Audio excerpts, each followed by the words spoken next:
Germany started World War II when it invaded Poland.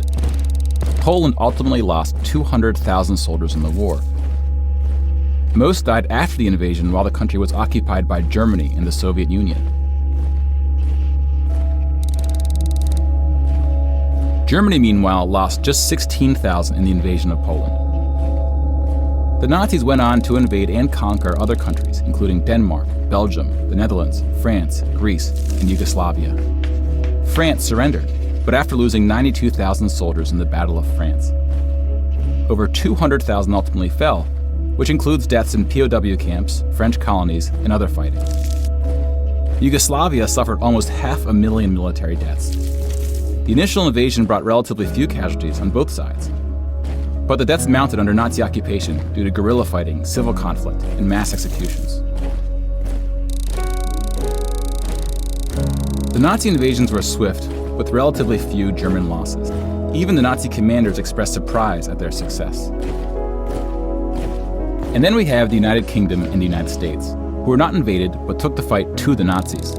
Britain lost about the same number of soldiers as the US, which includes the British colonies.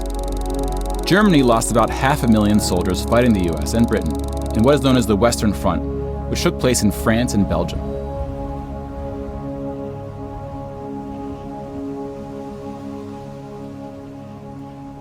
But most Nazi soldiers died in the Eastern Front, Germany's unsuccessful invasion of the Soviet Union. The numbers are staggering. The most famous battle of the Eastern Front, and perhaps the turning point of the European war, was Stalingrad. The German Sixth Army successfully took Stalingrad, but then got surrounded by the Soviets and cut off from food and ammunition. 500,000 Nazis would ultimately die in Stalingrad. Another 100,000 were taken prisoner, of which 6,000 would ever return. POWs had a low survival rate throughout World War II, and it was particularly grim in the East. When you include these POWs, roughly the same number of Germans died in Stalingrad as all the Western Front fighting against France, the UK, and the US. And though Stalingrad was a victory for the Soviets, they suffered almost twice as many losses as Germany.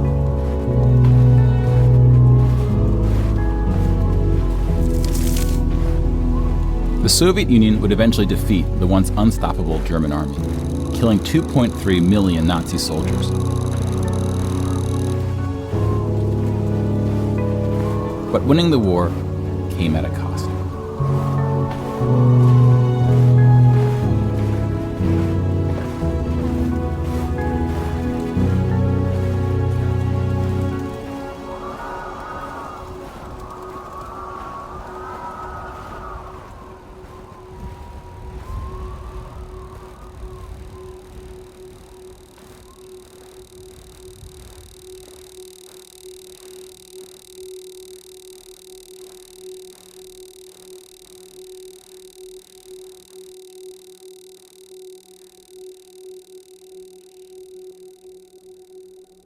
$8.7 million is the official tally by the Russian military, a hotly disputed number.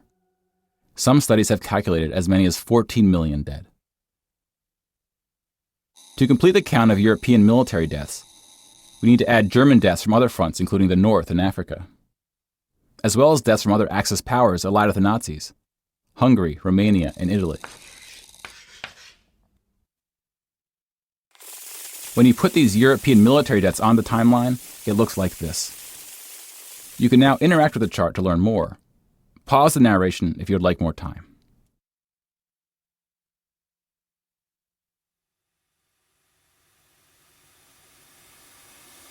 And now we switch to civilian deaths in Europe.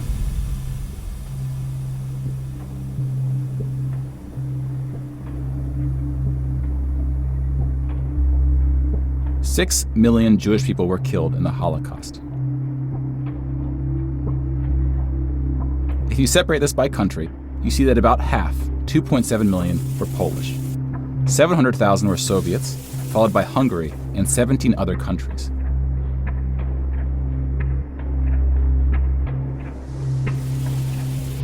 Broken down another way, about half of the 6 million were killed in the concentration camps.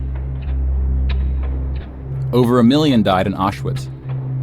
Most were killed in the gas chambers. Others died from starvation, exhaustion, disease, and other forms of execution.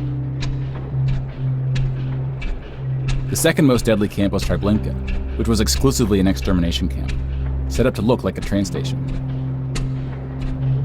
Mobile killing groups killed 1.4 million Jews.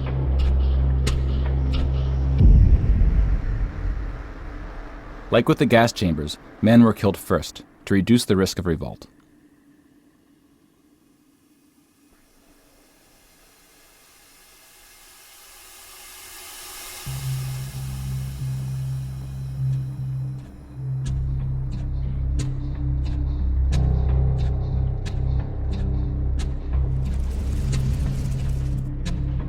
The Holocaust also includes non-Jewish deaths. Between 130,000 to 500,000 Roma, then called Gypsies, were killed. The numbers are disputed. About 250,000 people with disabilities were killed. Homosexuals, Catholics, and other groups were also exterminated, but their numbers were relatively small. Some historians say that other civilian deaths should go under the label of Holocaust. About 2 million non-Jewish Poles were killed under German occupation, some of which were sent to the gas chambers at Auschwitz. When you combine civilian and military deaths, over 16% of the total Polish population died in World War II, which is the highest percentage of any country. But not the highest in total death count. The Soviet Union again tops that list, losing at least as many civilians as it did soldiers, somewhere between 10 and 20 million. A particularly dark moment for the Soviet Union was the siege of Leningrad, now St. Petersburg. German forces surrounded Leningrad before civilians could be evacuated. Supplies, including food, were cut off for 2.5 years. 1.5 million people died as a result, mostly from starvation, mostly civilians. Stalin's cruelty towards his own people is partly responsible for these numbers. He often didn't allow civilians to evacuate from cities, thinking it would cause the soldiers protecting them to fight harder. About 1 million Soviets died in Stalin's own labor camps, called the Gulag. Just about every country suffered civilian losses, especially countries who were invaded. While many died as a result of so-called collateral damage, the biggest numbers occurred when it was no accident. Civilians were exterminated, purposely fired upon or bombed, used as human shields, or intentionally deprived of food. The intentional killing of civilians was done by most warring parties, including the United Kingdom and the United States. The United Kingdom was spared of a land invasion, but still lost 60,000 civilians, largely from German air raids or blitzes, often directed at civilian population centers. The UK did the same to German cities at a much greater magnitude, causing about 10 times the number of deaths. But most German civilian deaths came from the ground at the late stage of the war. When the Nazi regime collapsed, civilians living in occupied regions had to desperately flee from the advancing Soviet army. Rapes were widespread, and death estimates ranged from 600,000 to 3 million.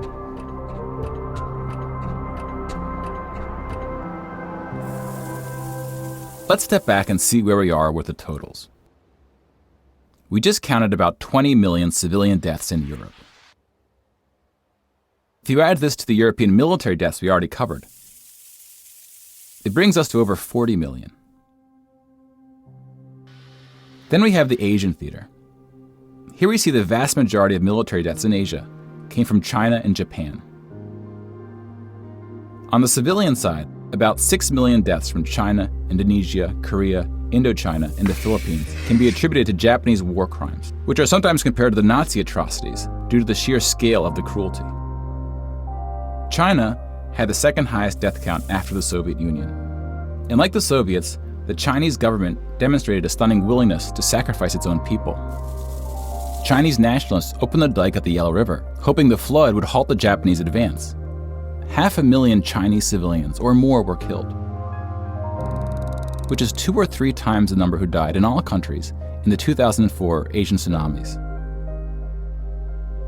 But the invasion of China only cost Japan 200,000 soldiers. Most were killed fighting the US and allies in the Pacific War. A significant portion of Japanese civilian deaths were caused by American firebombing and the 2 nuclear attacks. Contrary to official US statements, these airstrikes were directed at civilian populations, not military targets. When you add all the deaths outside of Europe, it brings us to a grand total of 70 million for the war, give or take depending on who's counting and what civilian deaths get included. More people died in World War II than in any other war in history. For comparison, here are 20 or so of the very worst wars and atrocities we have on record.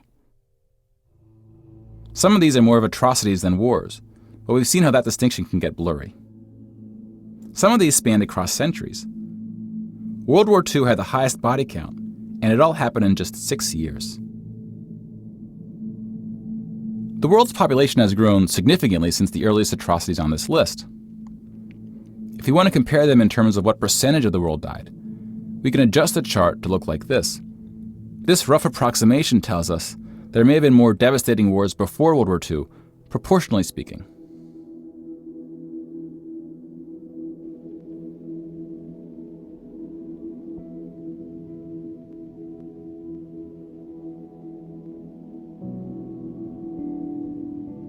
When we turn to post-war conflicts, it's hard to say anything that isn't controversial.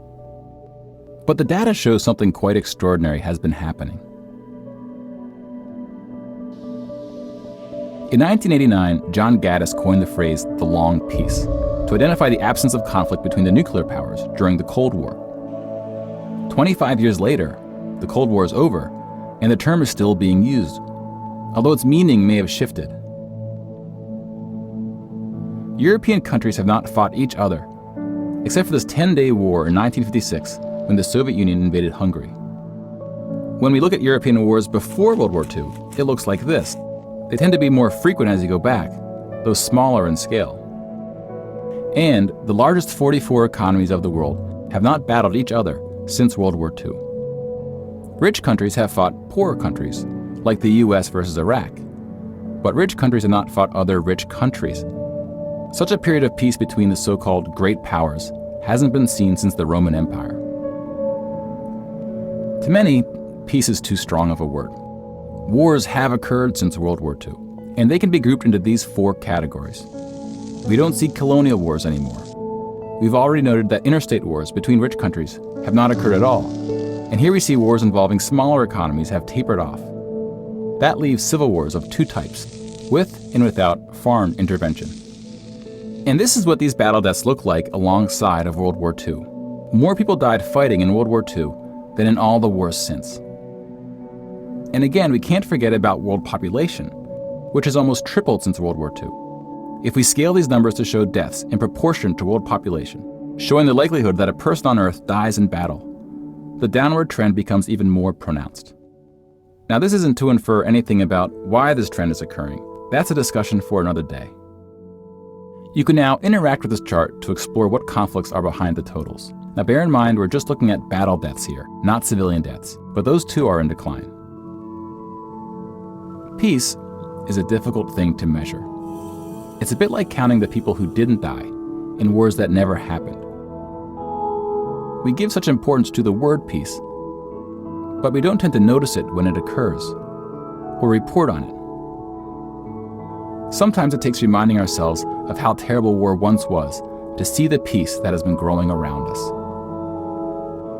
Of course, this trend may not continue, and it's not clear how looking at these charts can help us make the right decisions to ensure that it does.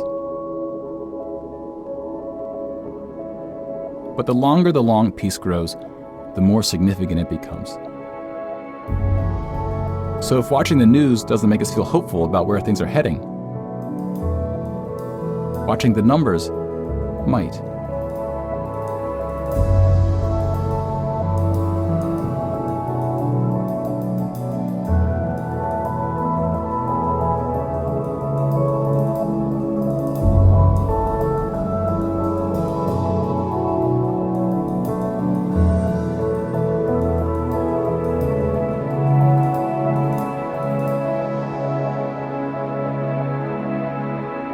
If you would like to support this project and encourage new episodes, please follow us using one of the options below, and consider paying the suggested ticket price for today's show. Thank you very much.